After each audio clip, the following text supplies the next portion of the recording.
Hey boo hey.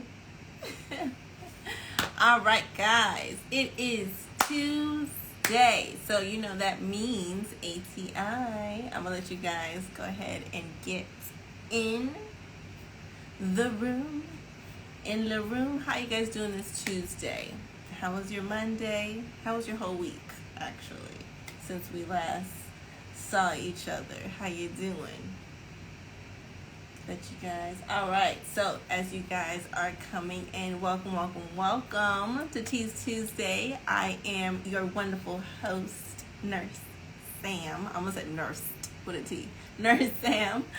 And how are you guys doing? Hello. Right, happy February. It is February 1st. It is the first Teas Tuesday of February. All right, let me look. Awesome. All right, so you guys know over the weekend we had our 60% off sale. I hope you guys took advantage of that and got your ATI TEAS bundles for like $16 versus $39. I hope so. All right. Okay, guys, so if this is your first time, welcome. If this is your second, third, fourth, if you're a repeat offender, welcome back. All right, so if you guys don't know what Teas Tuesday is, this is our basically our ATI TEAS entrance exam, not our exit ATI TEAS. This is our entrance exam prep. Let me look and see what you guys are saying. Awesome. Yes, this is our entrance exam prep for nursing school. So most commonly our ATI TEAS. That's typically what people say is the hardest, and plus both the ATI TEAS and HESI, I would say, are like the most common. You also have like the Wonderlic, and some people are saying like the NLN packs or something like that. I've never really heard of those till like a year ago.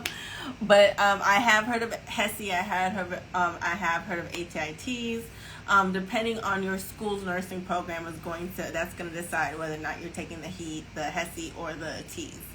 As far as whether or not you can take the ATI TEAS, well, not take, but participate in Teas Tuesday if you're prepping for HESI, I say yes, just because you're going to be, both of them are pretty much the same information. It's just HESI is a little bit more categorized. Like they have physics in HESI, but you don't have physics in TEAS, so you just got to make sure you know what you're studying,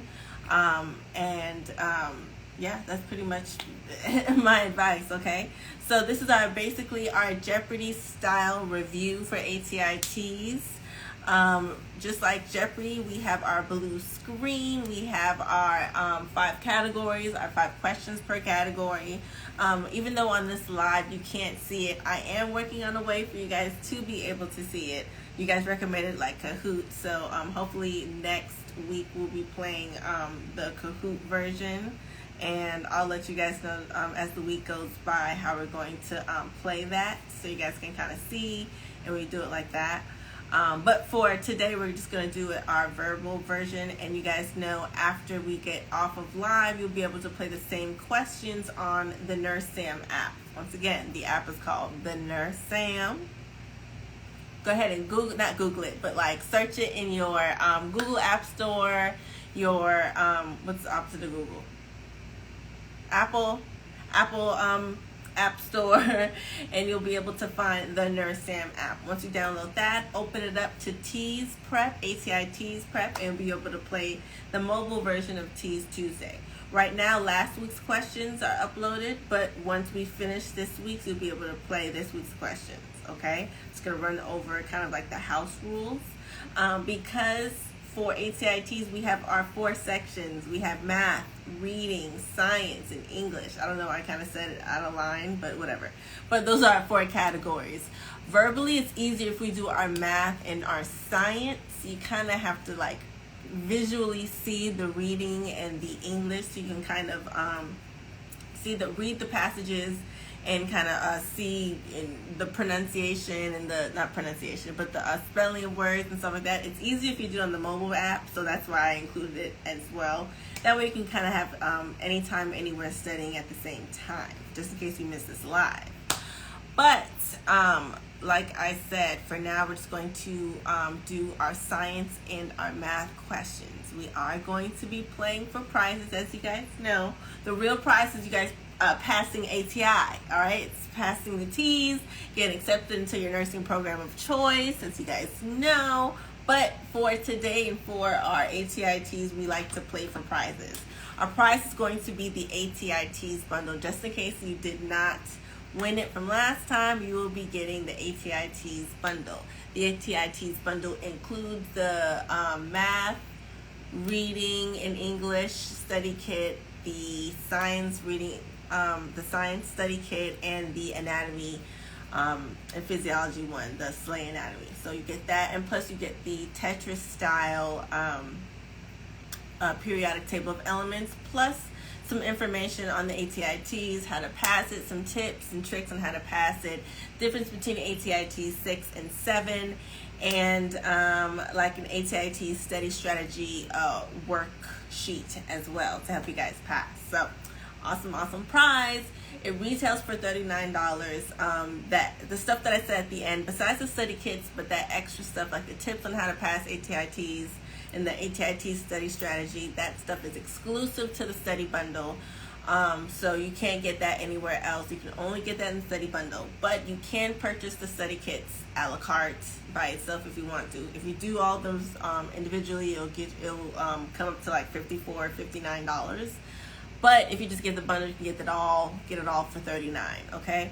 But if you win tonight, you get the top 3 highest scores, you get it all for free because you get that as your prize tonight, okay? So, quick little check-in with you guys. Oh, thank you, We Lust for Dust. Your bundle's amazing and past every measure. Oh, with a 90 or higher without class lectures, only studying your guide. Thank you so much. Oh my gosh, that was so nice. Pin comment, and I'm gonna take a screenshot.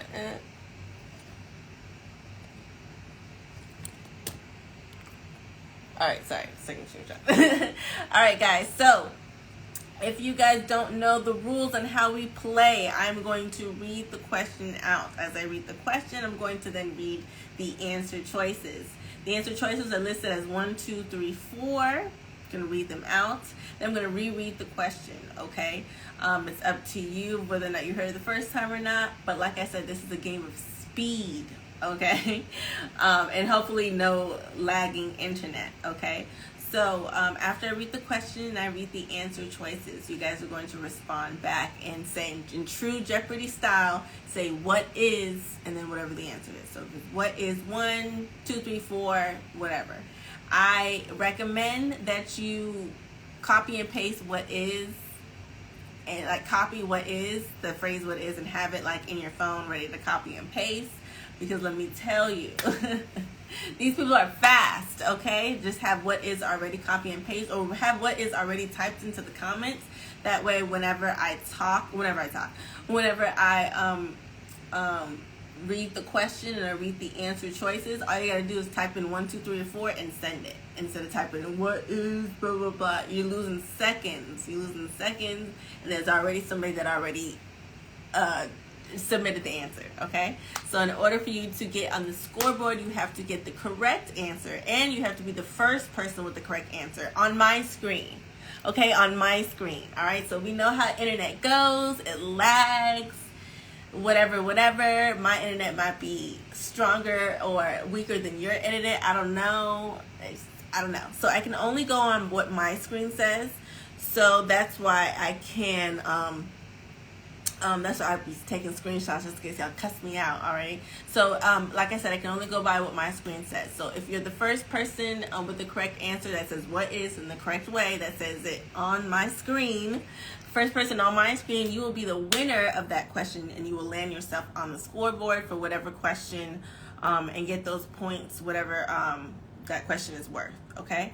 Like I said, we're playing for the top 3 highest scores, okay? And you'll be winning a copy of the digital ATI TEAS bundle. All right.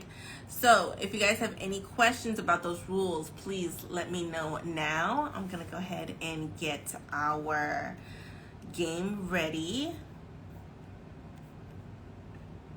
for today. All right, so we have our ATI. What's today? ATI TEAS. Here we go. All right, so like I said, we have math, science, reading, English as our categories. I don't see no questions. Awesome. All right. She's talking about the ATI TEAS bundle, just in case. Who asked that? RN Liz. She's talking about the ATI TEAS bundle. All right, so let's go ahead and let's do a math for 100. Let's go ahead and do math for 100. All right. So, y'all ready? Dr. Harris prescribed 60 milligrams of medication. Upon further review, Dr. Harris decided to reduce the amount of medication by 25%. How many milligrams of medication are in the new prescription? Is it 1, 15 milligrams, 2, 60 milligrams, 3, 25 milligrams, or 4, 45 milligrams?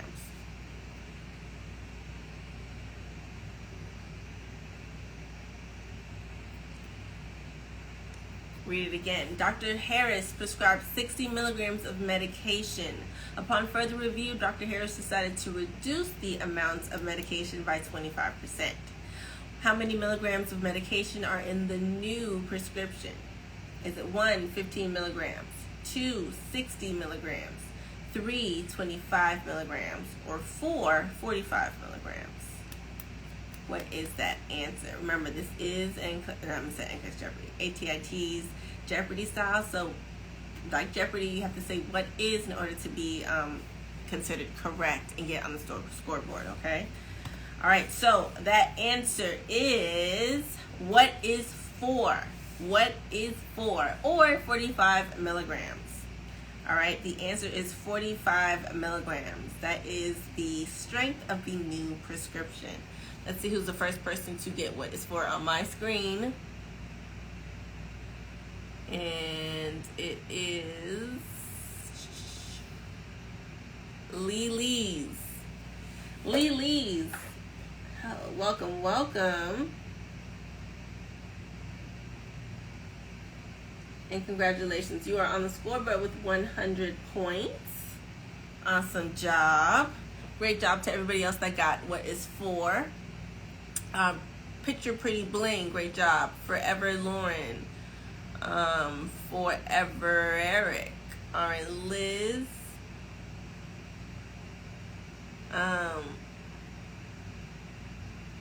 Panoosh, Emily Thomas, Serena, Maddie Cash, awesome. We Lust for Dust, Amber Nicole, Cindy, awesome job. All right. All right, so great job. Once again, great job, Lily's. You're on the scoreboard for 100 points. All right, so once again, the answer is 45 milligrams. All right, so, in this problem, we can see that Dr. Harris, decided to reduce the original amount of the medication prescribed. So our answer has to be less than the 60 milligrams. So we know that number 2 is out. All right, we started off with 60 milligrams, but remember, he reduced it by 25%. All right, so if he reduced it by 25%, we know that the patient's still receiving 75% of that 60 milligrams of the original dose, which was 60 milligrams. All right, so we can convert our percent to a decimal and then use that to find our new prescription strength. So like we said, we know that they're getting that 75% because they reduced it by that 25%. 100 minus 25 equals 75%. All right, actually, hold on. Well, this one isn't a step-by-step. But anyway, 100 minus 25 is 75%. 75% from a percent to a decimal is 0.75. All right, so you have 0.75. Then you're going to multiply that by that original dose, which was 60%. So that 75% of 60 is going to be that 0.75 times 60, and that's going to give you that 45. Okay, so once again, 75% of 60 is 45, which is answer number 4. All right, great job. A lot of you guys chose 1. If you chose 1, which was 15 milligrams, you chose 1 because 15 milligrams is 25% of 60. But remember, the doctor reduced the amount by 25%. He didn't reduce it to 25% of the original dose. He just reduced it by 25. So that's why we did 100 minus 25 to equal that 75. So we're looking for 75% of 60 milligrams, not 25% of 60 milligrams. So that's where you went wrong if you chose number 1. But that's okay. You can get it wrong all you want while we're here on Teas Tuesday for our Jeopardy, because that's the goal. All right. Well, it's not the goal, but that's why we do it here. So you can get anything wrong and then get it corrected, so you can, that way when you go into ATI TEAS, the real test, you won't get it wrong on the actual real thing. All right. So take it in stride. Great job again, Lilies. All right, now let's go ahead and do science. Let's do science for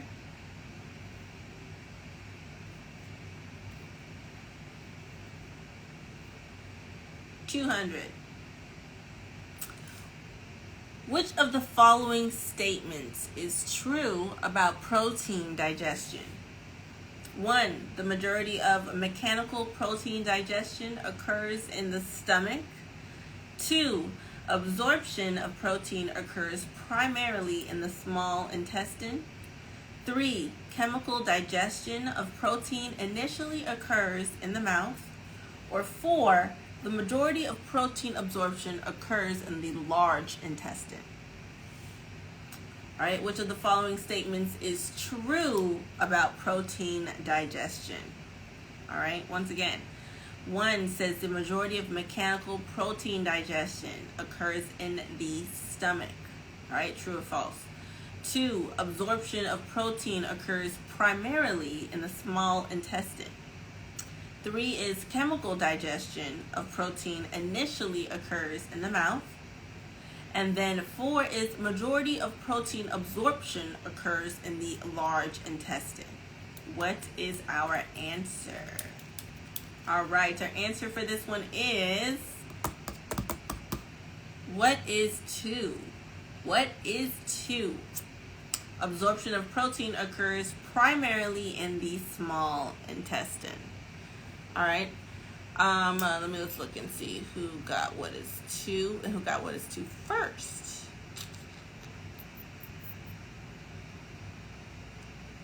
Malia Wilson. Congrats, Malia Wilson. You are on the scoreboard. Underscore Malia Wilson. You are on the scoreboard with 200 points and in the lead. Awesome job. So Malia on the scoreboard with 200 points and in first place, and then Lily's 100 points and in second place. All right, great job to everybody else that got what is 2. All right, let's go ahead and go over the rationale. Okay, it says the absorption of proteins as well as all other nutrients. Okay, so nutrient absorption period occurs primarily in the small intestine. All right, the large intestine facilitates the absorption of water and some electrolytes, but typically protein has already been absorbed by the time it reaches the large intestine, because once again it primarily occurs in the small intestine. All right, chemical digestion, this is number 3. Chemical digestion of protein does not begin until protein reaches the stomach, where protease enzymes are available. Remember, between chemical digestion and mechanical digestion, kind of let the words help you. Mechanical digestion is mechanical. You're actually mechanically grinding the food and digesting the food. So like chewing is an example of mechanical digestion, and you chew in the mouth. So mechanical digestion would actually occur in the mouth through chewing. Chemical digestion, where would you think the chemicals that help digest food? Where would you think that is normally stored? In the stomach. Okay, so yes, chemical digestion of proteins doesn't normally begin until the protein reaches the stomach, where those enzymes, that's the chemical, remember those chemical enzymes, the chemical enzymes are going to then start that digestion process. All right, so that's going to happen in the stomach, chemical digestion. Once again, like I said, mechanical digestion of proteins occurs in the mouth through chewing, while the majority of chemical digestion of proteins occurs in the stomach. All right, so that's what I want you guys to take away from that. All right, chemical digestion, once again, does not begin until the protein reaches the stomach and has that the protease enzymes to help digest that food. Mechanical digestion occurs in the mouth through chewing. Large intestine, and then small intestine is where your absorption is going to take place. So when you think of area where absorption takes place, I want you to immediately think of small intestine. It's just like one of those synonymous words. Like immediately when I think of absorption of nutrients and proteins, I think of small intestine. It's just a fact. Okay, so that's what I want you guys to take away from that. Great job. Let's go ahead and go to our next question.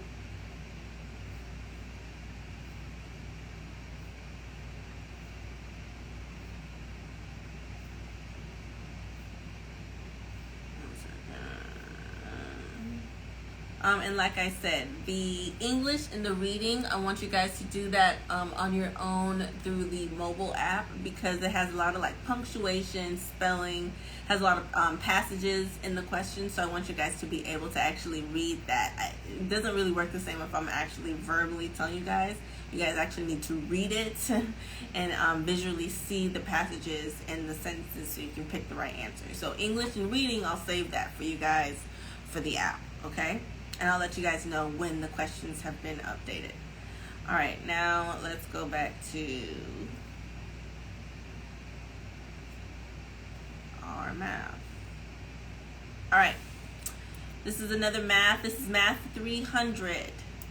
All right, it says, the girl collected 152 mushrooms. 3/8 of them turned out to be wormy. How many worm-eaten mushrooms did this girl collect? 1, 114.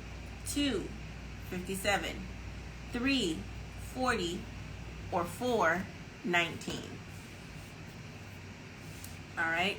The girl collected 152 mushrooms. 3/8 of them turned out to be wormy. How many worm-eaten mushrooms did the girl collect?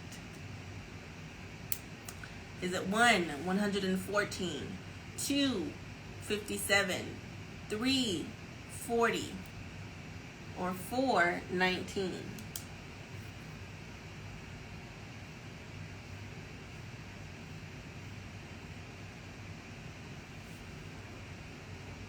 All right, let's look and see what you guys are saying. All right, that correct answer is, what is 257? The answer is, what is 257? The girl collected 57 worm-eaten mushrooms. All right, let's see who got what is 2 first. And it is Lilise. Again, great job, Lilise. You're already on the scoreboard with 100 points, so you're just going to get another 300 added. So now you are now in first place with 400 points. And Malia, you are on the scoreboard with 200. Great job, guys. All right, so great job to everybody else that got what is 2. Simply Shade, Andrea, Forever, Jail, Unruly, Satira, Maddie, Tam Tam, Picture Pretty, Giovanna, Kanoosh. Great job. All right, so let's go ahead and kind of do this. Wait for it. Okay. hold on. Let's kind of show you guys how we're going to.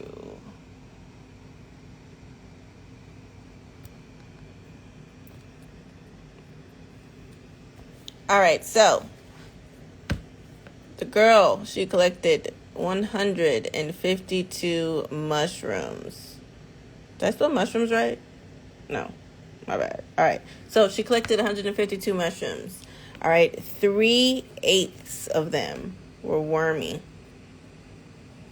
Okay, now we're trying to figure out how many worm-eaten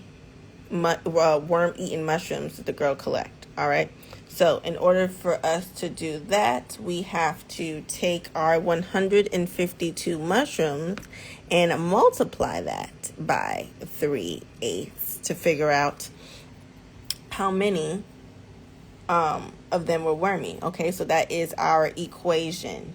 All right, so like I said, in order to do this, we just need to set up this equation and set up this fraction. Since 152 is a whole number, we can put a denominator of 1 underneath it. So we can, just to make it easier, so it can all be fractions. So now we can go ahead and solve. So solve just by multiplying straight across. So 152 times 3 equals 456. All right, and then 1 times 8 is 8. All right, so you have 456 divided by 8. When you do that, that equals 57. All right, so that's how many wormy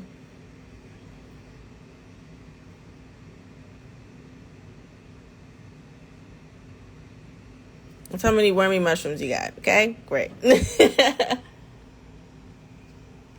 All right, make sense? Woo. All right, wait for it. All right. I used to love the visual of the worm, right? The worm was the best part. All right, so great job. Let's go ahead and let's do science for 500. Let's do science for 500. All right. Which of the following incorrectly describes neurons? Which of the following incorrectly describes neurons? Someone said, how did you know you had to multiply? I'm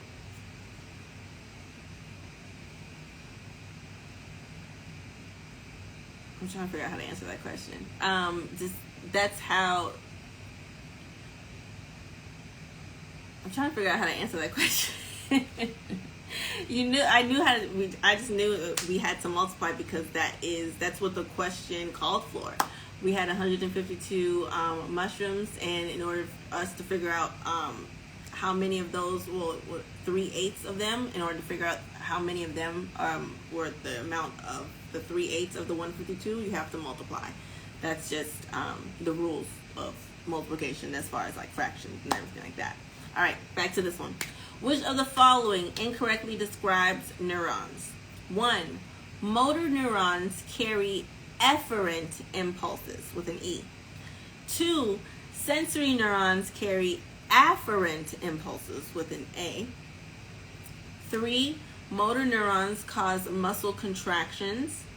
And then 4. Sensory neurons carry information away from the brain. Which of the following incorrectly describes neurons? Once again, which of the following incorrectly describes neurons? 1. Motor neurons carry efferent impulses. 2. Sensory neurons carry afferent impulses. 3. Motor neurons cause muscle contractions. And then 4, sensory neurons carry information away from the brain. Which of the following incorrectly describes neurons? All right, let's look and see.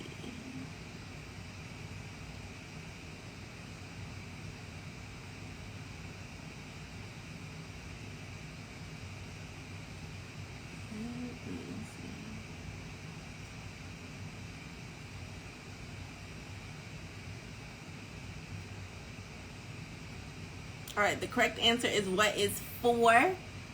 Sensory neurons carry information away from the brain. That is the correct answer. Sensory neurons carry information away from the brain. What is 4? Let's see the first person to get that. Malia Wilson. Malia Wilson. Look, it's just these two on the scoreboard today, huh? All right, Malia Wilson, you are already in the scoreboard with 200 points, but you just got this one, so you get an extra 500 points added. So you just got a 500 point boost, so now you have 700 points on the scoreboard, okay? So Malia has 700, Lee's has 400, okay? All right, let's look and see. Who else got what is 4? Lee's got what is 4. Simply, Shadidra, Maddie, Pretty Picture Bling, Amazing Ray, Tam, not on mine. All right, great job. All right, so yes, sensory neurons carry information away from the brain. All right, so first of all, the question says, which of the following incorrectly describes neurons? All right, so on I can't see your screen. I can only see my screen. On my screen, Malia Wilson was the first person to get it. I can only go by on my screen. So sorry. But what was I? Yes. Which of the following incorrectly describes neurons? So whenever we have a question that wants us to find like the negative or the opposite of what we're normally trying to find, that can definitely confuse us, because we're so used to answering questions, we're so used to finding the correct answer. So when we have a question that's asking us, hey, which of the following is incorrect? Which of the following is wrong amongst the right ones? In our brain, it can be so easy to read the question, especially read the answer choices. Like, we can read the question and be like, okay, which of the following incorrectly describes neurons? Okay, cool. And then as we're going through the answer choices, our brain can very, very easily and so quickly switch from saying, okay, I know I'm looking for the incorrect answer, to switching back to saying to default and just looking for which of the following is correct. I'm looking for the correct answer. So that's probably where a lot of you chose the other answers, chose the correct answers, the answers that were true, and not number 4, because once again, we're looking for the incorrect answer. All right. It says sensory neurons carry afferent impulses or stimuli toward the brain and spinal cord. That is true. Motor neurons carry afferent information away from the brain, which is true, and that in itself causes muscle contractions. All right, so 1 and 3 are basically the same, and then 2 is just it's correct. All right, so we know that we're looking for the false answer. So what you can do to kind of help you stay on track and not be confused is, after you read the question and as you're going through each of the answer choices, kind of stop after each one and ask yourself, okay, is this true or false? For example, number 1 says motor neurons carry efferent with an E impulses. True or false? This is true. All right.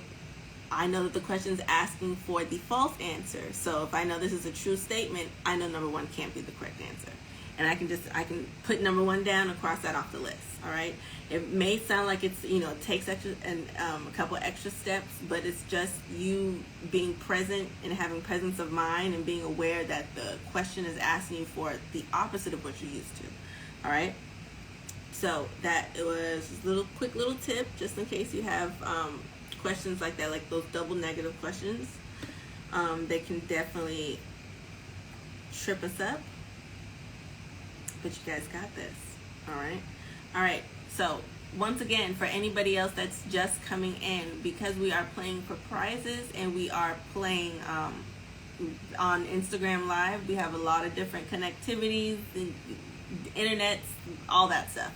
I can only go by what's on my screen, so I can only go so whoever answers first and correct on my screen is what I can go by, unfortunately. So if there's an incident where on your screen it looks like you commented for somebody, and I say that somebody else got it before you is just because maybe there was a connectivity issue or lagging with the internet on whoever's side, but that person showed up on my screen before you did, so I can only go by what's on my screen.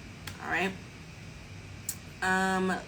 All right, guys, this is math. We're back on math for 400. Let me just make sure you guys aren't asking any questions. Once again, we are playing for prizes, all right, just to make it fun. But once again, this review is just so you can have a fun review and just to have some practice.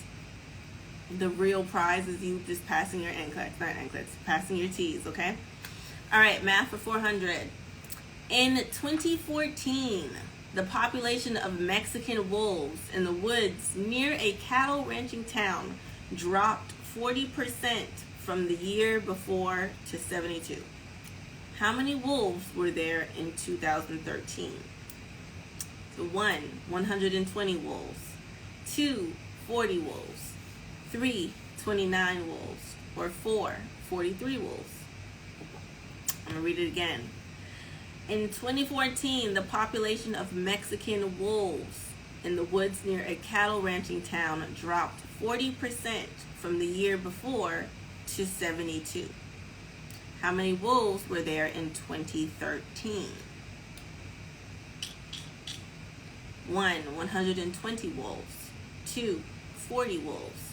3, 29 wolves. Or 4, 43 wolves. Look and see what that answer is.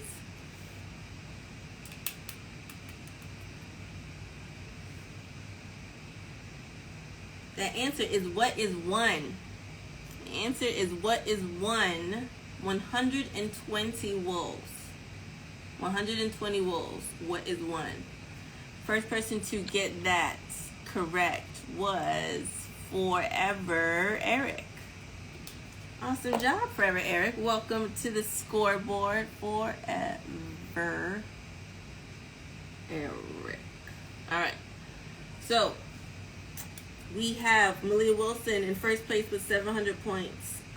Lily's with 400 points, and Forever Eric with 400 points as well. So that's our 3 on the scoreboard right now. Great job. All right, who else got what is 1? Serena, awesome job. Tam Tam, Emily Thomas, Aniza, awesome job. All right, so great job to everyone that got what is 1. A lot of people chose like what is 3. Yeah, I saw like a lot of like what is 3s, but let's go ahead and go through it. Okay.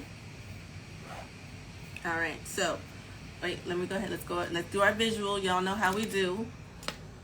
Y'all know how we do with our visual.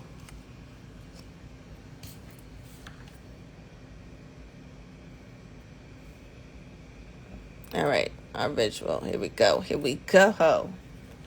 All right. So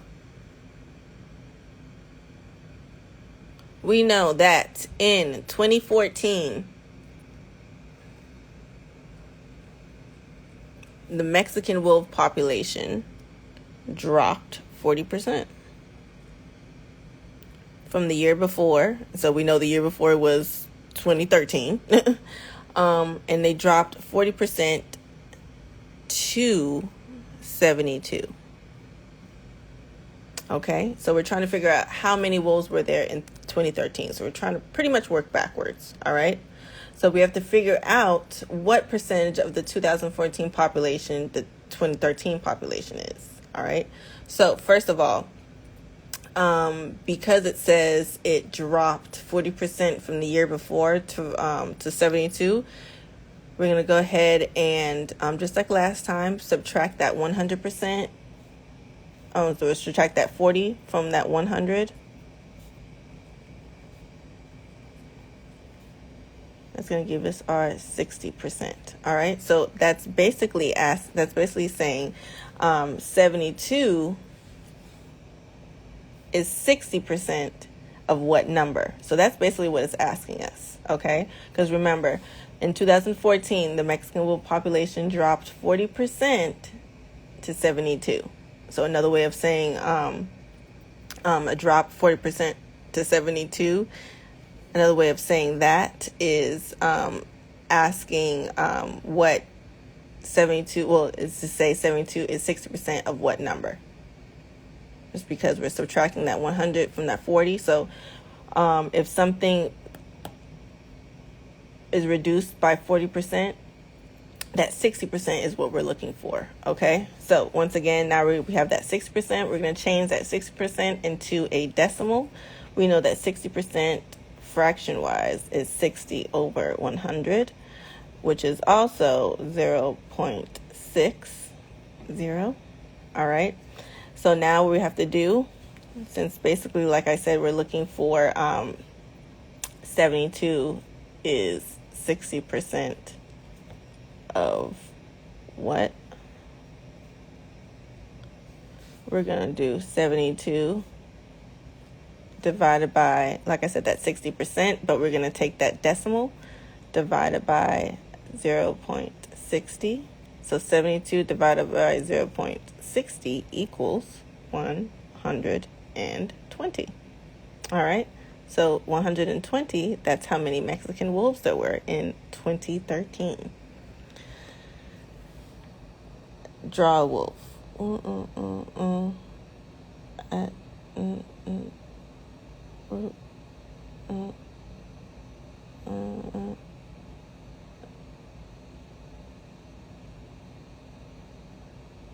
Okay, I'm not going to do this. I'm not going to draw this wolf because I can't. All right, so it's 120, all right? 120 Mexican wolves.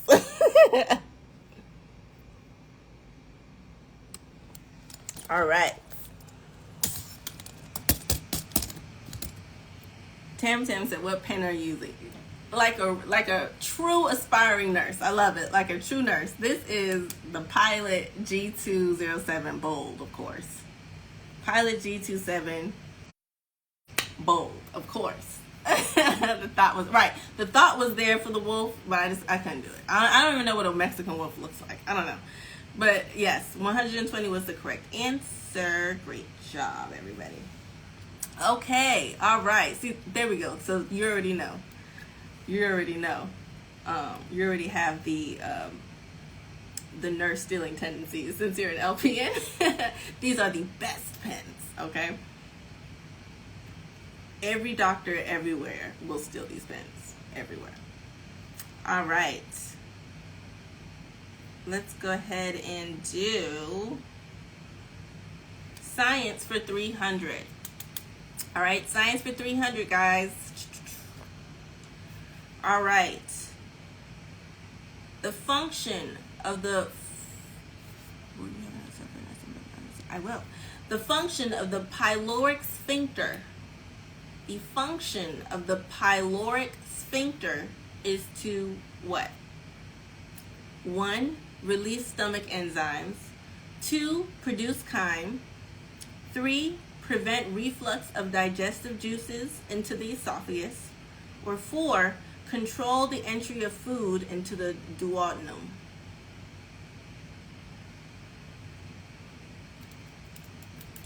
The function of the pyloric sphincter.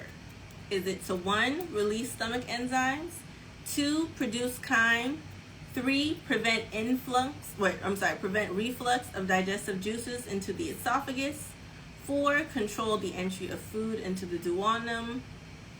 What is our answer?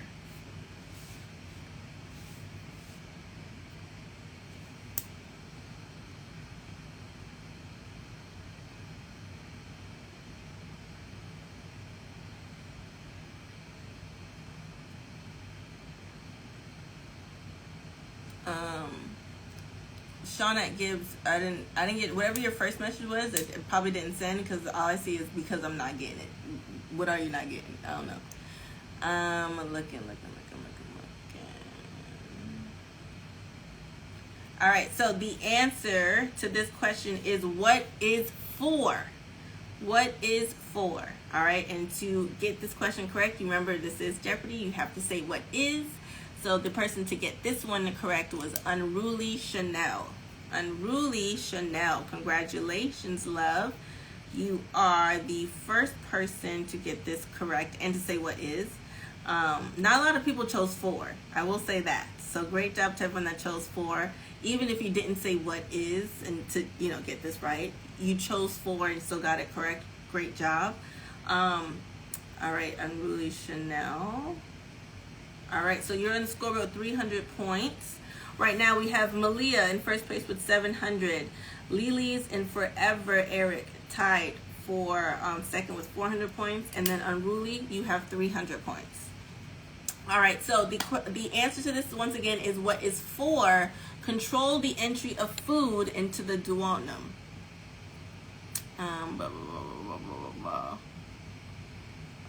Jennifer View, I do not see yours.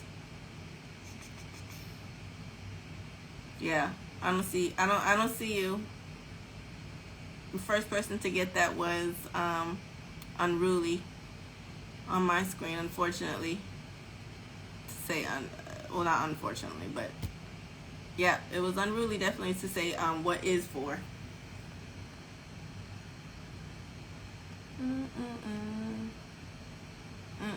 Yeah, Jennifer View, I don't even see yours on mine. I don't even see your submission on mine. All right, so it says the pyloric sphincter is located at the distal portion of the stomach, allowing food to pass from the stomach into the small intestine, specifically the duodenum, which is the proximal segment of the small intestine. The pyloric sphincter does not release stomach enzymes or produce chyme. And also, because of the location of the pyloric sphincter, it cannot prevent the reflux of digestive juices into the esophagus. All right, so the answer is what is 4. All right, let me look and see.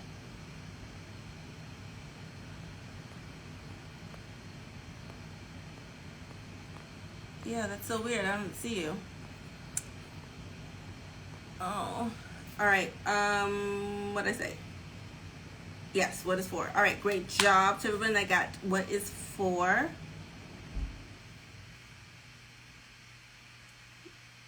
Let's do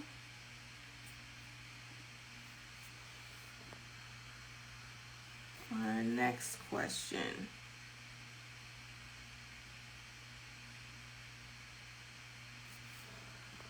Yes, let's do our next question.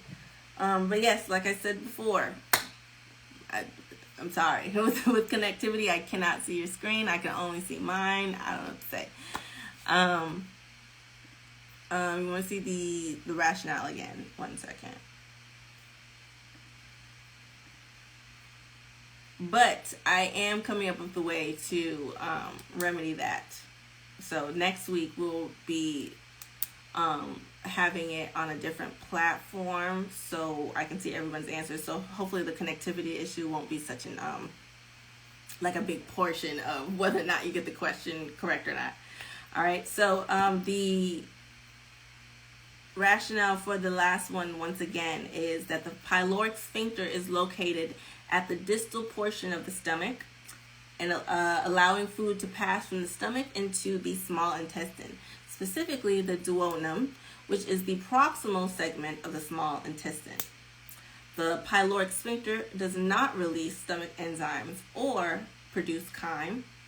And also, because of the location of the pyloric sphincter, it cannot prevent the reflux of digestive juices into the esophagus. All right, so that was that one. All right, let's do our math question. This one's math for 200, okay? So hopefully this can break a tiebreaker. All right. This is a study session. This is our ATI TEAS practice review study session, group study session, whatever you want to call it. But we're just doing questions together, Jeopardy style, and we're playing for prizes. All right, math for 200, guys. This says, Omar purchased a few items at the store that totaled $101.64. If there's an 8% sales tax, how much will Omar pay in taxes? $8.13, $81.31, $8 or $81? Run that back. Omar purchased a few items at the store, probably Target, that totaled $101.64. If there's an 8% sales tax, how much will Omar pay in taxes? 1, $8.13. 2, $81.31. 3, $8. 4, $81.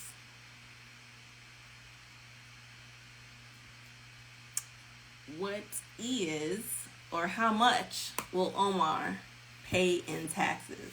Because Omar went to Target probably for one thing and ended up getting $101.64. Omar probably went there for batteries, okay? Omar went there to spend $6 on some batteries and ended up leaving with $101.64. Probably went straight to the entertainment section because we know how Omar is, all right? So, on whatever game that Omar picked up, there was an 8% sales tax. So how much is Omar going to pay in taxes on this PS5 or whatever? All right, the answer is, what is $1? $8.13. $8.13. Who got $8.13, or what is $1 first?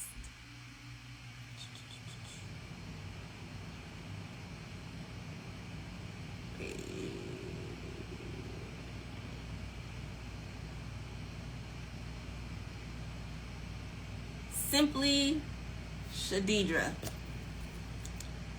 Simply Shadidra. You got 200 points. Awesome job. Okay. All right. So awesome job to everyone that got what is $1. Okay. So you guys, y'all know how shopping goes. Y'all know how taxes goes. All right, so it says we are in this problem. We are calculating the amount of money that will be paid in taxes on a purchase. When calculating a tax amount, we multiply the percentage of the tax by the total bill amount. All right. Hold on 1 second.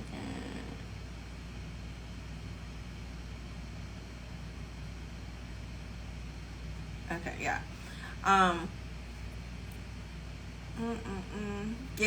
Tax percentage times total bill amount is going to equal the tax amount. So what we're going to do,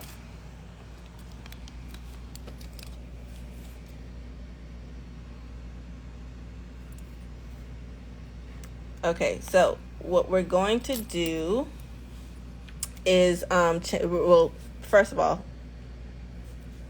our target bill was $101.64. There is an 8% sales tax. Okay, we're trying to figure out how much Omar's going to pay in taxes. First of all, this 8%. You know we're going to have to change this into a decimal. So you know that 8% is going to be 0.08. You know, you got to change it. Slide the decimal point 2 spaces to the left, or divide by 100 to give you to change this percent into a decimal. All right, so like I said, in order to find out the tax amount, you have to take the tax percentage, okay, or the tax percentage, and multiply it by the total bill amount. So our total bill amount was our 101.64. Then we're going to multiply that by our tax percentage, but obviously we can't multiply it by a percentage. We had to do it by the decimal. So we're going to do 0.08. 101.64 times 0.08 is going to give us 8.1312. Okay, and then obviously it's a monetary quality, so you can only go at most to the hundreds place. So we're going to do our rounding to the nearest hundreds, and that's going to equal $8.13. And that's how much we're going to pay in taxes on our Target trip. Omar going to get put out. Omar's getting put out. He going to have to hide all them bags because Omar knows that he was just supposed to get batteries. And now he got to pay $8.13 in taxes. He was only supposed to pay $8.13 on batteries, and now he got to pay that in taxes. You play stupid games, you win stupid prizes, Omar. Okay, so now your wife, now you're on the couch. Now you're on the couch. All right, great job to everybody that got $8.13. Great, great, great. All right. Let's do one more. Let's do one more. Oh, thank you so much, Bougie. Thank you. I'm glad that explanation really helped. All right, guys, let's do this last one. All right, this is a science question.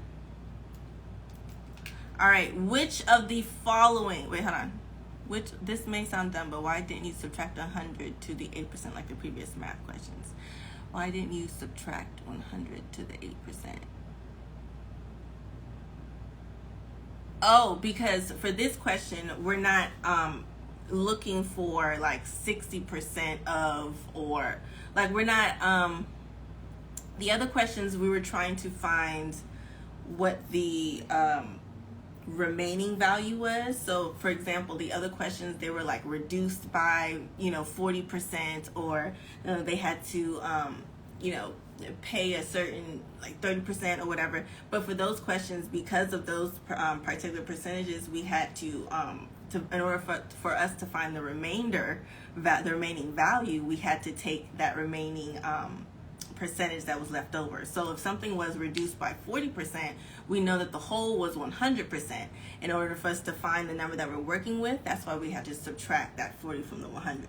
But for this particular question, we're just finding sales tax. So we didn't have to find, we didn't have to subtract that 8% from 100 because we weren't trying to find the remainder of anything. That 8% is the value that we're looking for. So that 8% is that sales value, and so because of that 8%, that's the value that we're looking for. So that we didn't have to subtract that from 8 to get 92 to find the other number.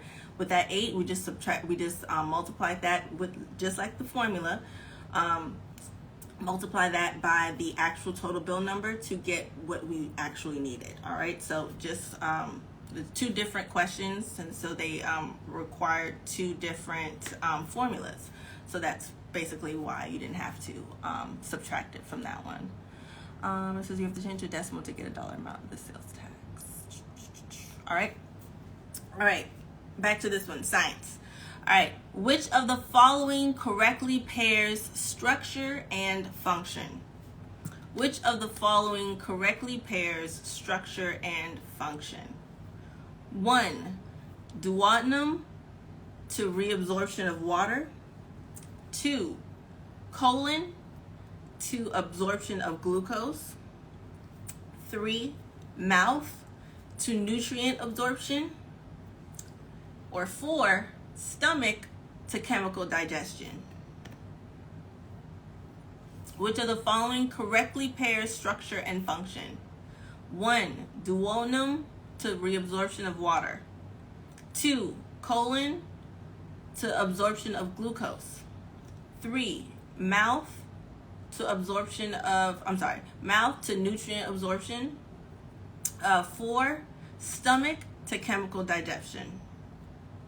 What is our answer?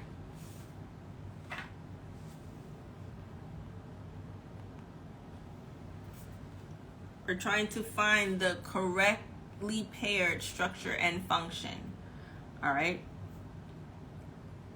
First side's the structure, second side's the function. 1 is duodenum. Function is reabsorption of water. All right, 2, the structure is colon. Function is absorption of glucose. 3, the structure is the mouth. Function is nutrient absorption. And then 4, structure is stomach, and function is chemical digestion. All right. Our answer is what is 4, and I'm so glad a lot of you guys got that one because we just talked about it. Did y'all get that correlation? So what is 4 is the correct answer. Let me see who got it on my screen. I'm scrolling up on my screen to see who got it. Hold on.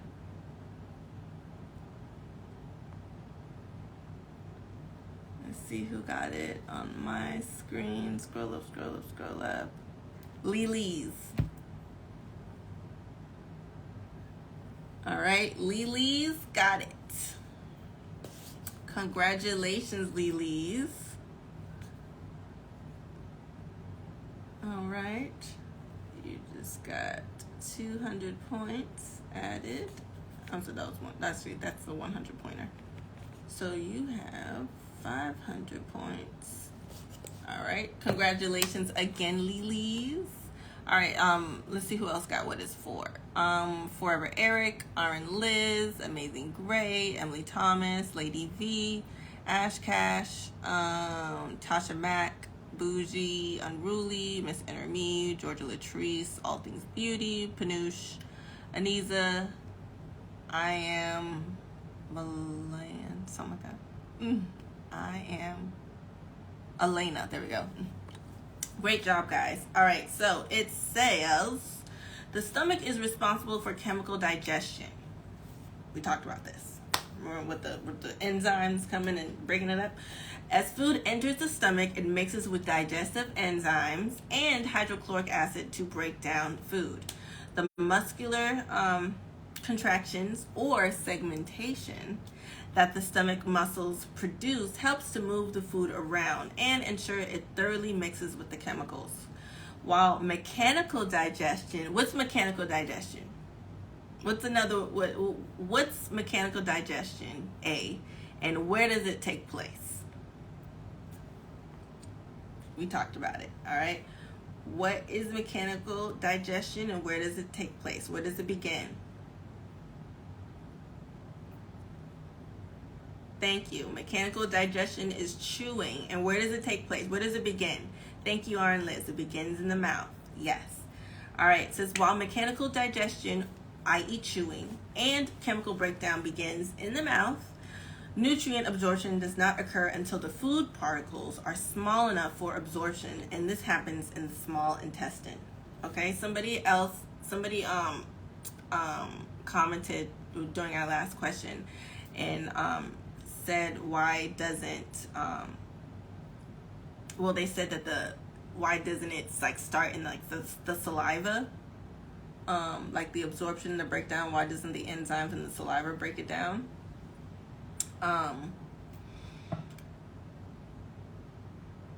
It does. The chemical breakdown begins in the mouth, but the nutrient absorption doesn't occur until those food particles are small enough to actually be absorbed into the body, into the system.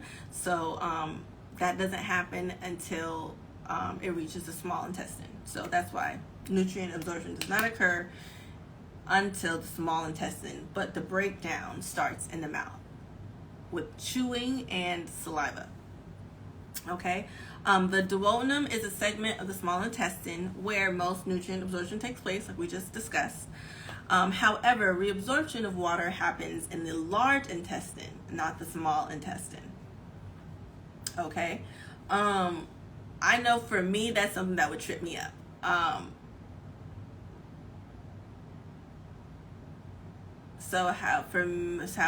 Trying to figure out how I remember it. So nutrient absorption takes place in the small intestine. Water absorption takes place in the large intestine. Water reabsorption takes place in the large intestine, not the small intestine. It says the colon is a segment of the large intestine which is primarily responsible for reabsorption of water and some electrolytes. Okay. The absorption of glucose occurs mainly in the small intestine. All right. So absorption of nutrients occurs small intestine. Reabsorption of water, large intestine. Okay. All right. Great job on that one. Yes, it moistens the food, exactly, which makes it easier to mechanically break down. All right. Okay, guys. Our top 3 highest scores. We're pretty much finished with our game. We are finished with our live game.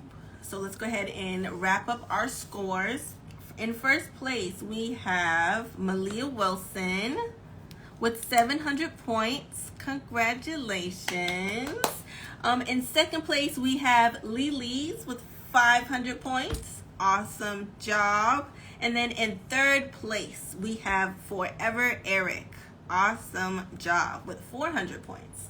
Great job, great job, great job. All right, so Malia Wilson, Lily's, and Forever Eric, congratulations, great job. You guys won a free copy of the digital ATI TEAS study bundle if you guys do not have that already. So go ahead and send me a DM with your full name and email address so I can go ahead and get that bundle to you guys. If you already have that bundle and would like another study kit in place, just DM me what other study kit you would like in place of it.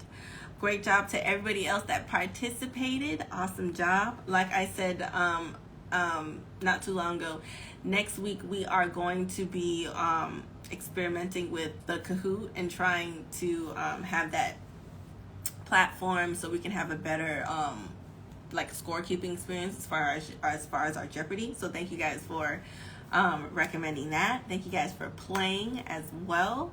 If you guys missed that 60% off sale, oh, I'm so sorry you guys missed it. We will be having more sales, of course, as time goes on.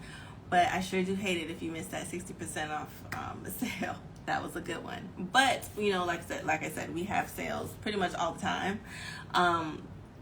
I know you can spin the wheel and get up to 25%. I know there's like a 40% off floating around there somewhere. There's plenty of opportunities for you guys to get free study kits or discounted study kits. So make sure you just download the app, subscribe to my email list, text list, so you can make sure you don't miss any of the announcements for any flash sales or anything like that. Because I will say there's been plenty of times where I will only have a sale, only run a sale, and only let the people that downloaded my app know, only let the people that are on my text list know, or only let the people that are on my email list know. So make sure you are subscribed and signed up to all of those avenues so that whenever we have a sale or just any type of information, you won't miss out on a thing, okay? You guys know that Thursday is our NCLEX Jeopardy, and next Tuesday will be our ATI Tuesday, ATI TEAS Tuesday, our next week. I will go ahead and update today's game so you guys can play in the app. Go ahead and download the app. The NurseSam app is completely free. You can check the link in my bio or just search the NurseSam in your app store. Download the app. Go to TEAS Prep so you can play the mobile Jeopardy version of the TEAS Tuesday Jeopardy that we just played. I'm going to go ahead and update the questions so you can have the same questions that we played tonight. That should be updated by 9 p.m. I'll let you guys know when I do that. I truly hope you guys enjoyed this session. Remember, TEAS Tuesdays are on Tuesdays, hence TEAS Tuesdays, all right? So ATI TEAS are for Tuesdays, and NCLEX Jeopardy, NCLEX stuff, and nursing school stuff is on Thursdays, okay? Let me look and see if I have any questions. All right, awesome. All right, thank you guys, and I will see y'all next week or Thursday.